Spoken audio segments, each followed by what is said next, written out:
Okay, so I am with Michael. You've hosted how many people on Couchsurfing? Probably about 500 over the 13 or 14 years since I've been doing it. Wow. And you're a Superhost. Yes. And an ambassador for Couchsurfing. What does that entail? Telling people it's not a dating site is the biggest rule of being an ambassador. But an ambassador, I'm here so if somebody has a problem when they're staying in the area, they can contact me. And it has happened only twice, I think, but they've contacted if they have a problem. And just want advice, especially if they're new to couchsurfing. Yeah. And new people are encouraged to maybe go and stay with an ambassador so that they can find out What it's like. what it's like. Why did you get involved originally? What made you think you wanted to join Couchsurfing? At the time, I was setting up a business and I didn't have any money to go travelling. And there was a program on Radio 4 about couchsurfing. And I thought, it's a cliche, but I thought the world can come to me. And it did. And it so happened the first guy that came was another sort of super host. He'd hosted hundreds of people. His name was Thomas Love. He was from Greece. And he was the one that I asked all the questions, who pays for the food, what happens, and all of this stuff. So he was a good first person to come. Do you have any advice in terms of etiquette? Like, what do you expect from a guest? I think one of the nice things about couchsurfing to me is making and sharing food together. I think this is an important part. And so what I say to people is, can they arrive by 5 o'clock? Sometimes they can't. But can they arrive by 5 o'clock so that we can chat about what food we want to eat? Who's vegan, who's vegetarian, what we like, and then probably walk to the shop and get some food. And depending on who pays for it, some people come who have got no budget, and other people just want to go and buy stuff. And then we buy the food and cook it together. So that side of it, and I think that makes it clear, about who's doing what and what happens. So communication. Yes. Before the person arrives as Yes. well is a big one. Yes. How do you feel about people who use it just for somewhere to stay, as a free place to stay? That's all right in a way, because you could argue that is the ethic of it. If someone writes and they've written a cut and paste or even used the wrong name, written Dear Paul because they've done a cut and paste and couldn't even be bothered to change the name. I'm coming to Glasgow, can I stay with you? I'm sometimes dismissive of those, but I look because sometimes they're new. And if they're new, I will write to them and say, what you should do is find someone, if you're interested in motocross or whatever it might be, or crochet, try and find someone that's interested. And I said, try and at least, if you're going to cut and paste, which is fine, try and say one thing about, the host. I see you're interested in whatever it is and you like Chinese food. Perhaps we could cook Chinese food together. And that makes a big difference. Yeah. Yeah. Do you get many, obviously you've hosted a lot of people. I'm assuming that you don't get many you have not had that many bad experiences. This is something that people, of course, think, you have strangers in your home, they'll steal everything. No, I've never had any bad experiences. It's like in life, you meet people and there's some when, they come through the door, you're glad, and some when they leave, you're glad.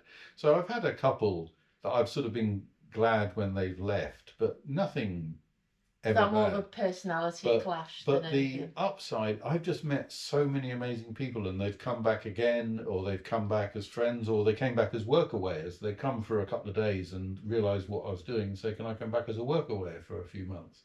So I've made friends all over the world, and that outweighs. I would struggle to remember anything bad that's happened. Nothing. There's just some people you think, I'll be glad when they've gone. And that's it. Do you use it much as a guest when you're travelling? I have used it as a guest. I've hosted more because for the reasons I explained. And also I was living at Loch Lomond and everyone wants to come to Loch Lomond. It's like if you're a host in Edinburgh, you'll get 5 requests a day, at Edinburgh Festival time.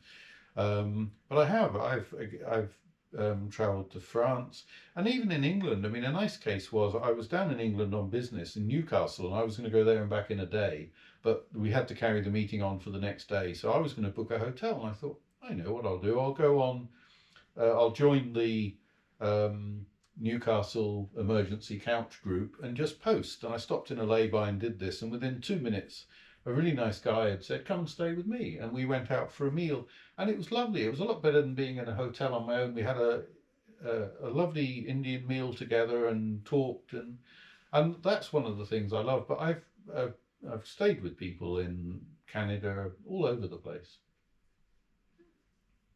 So, how, if somebody's new to couchsurfing, how do you think is a good idea to sort of get involved? Because a lot of people don't necessarily host people that have no references and stuff like that. It can be hard to get into it. I think you just, what you said in the beginning, you communicate. So you write and say, "This is my first time," and that way, when you read it, you know, you're not going to expect references, and you're not going to get along with. And they say, "It's my first time, and I found you because you're living here, or because you've got an interest in this, whatever it might be, Chinese food or whatever," and so I would just, advise people to do that and read the profiles. And it's a little bit like sending out CVs. You can send out 500 CVs and never get an interview, or you send 2 to the right people with the right message and saying why I'd like to work for you. And Couchsurfing works in the same way. Yeah, I completely agree. It doesn't take me very many requests, so I can send 2 or 3 requests out and be pretty confident that I'm going to get a response. Because you take the time to read the references, you take the time to read their profile, and you only message people that you have something in common with. That's what's the point. Yeah. I had, when I was in, where was I?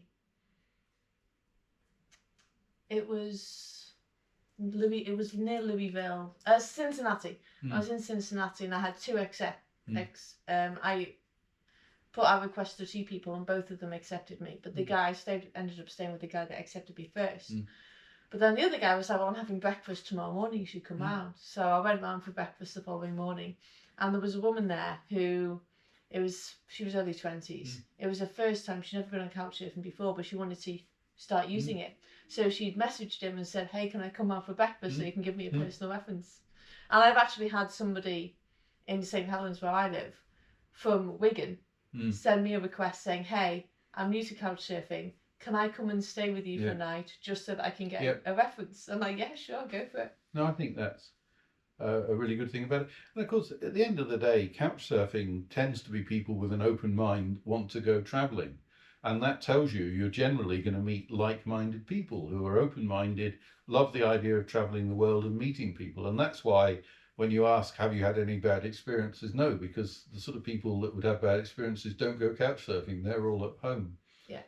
And the people that are likely to do anything dodgy are too untrustworthy to use Couchsurfing in the first place. And the references are clearly an important part. Because, especially single solo females, where they can come to me because I've got 384 positive references and no negatives, and feel, that they're going to be, so using the references both ways is important. Do you ever accept anyone that doesn't have any references? Yeah, certainly. It depends on why. And I might ask them, if it's someone that's been on Couchsurfing a while and they have no references, that is a little red flag. But of course you can ask them why. And it may be because it could be as simple as they're very shy and don't want to ask people to give them references, or remind people to give them references. Or they set up an account years ago, forgot about it, and... So it can be a little red flag, but, in life, the thing that with red flags is address them, just ask them. Yeah, awesome. Thank you very much. You're welcome.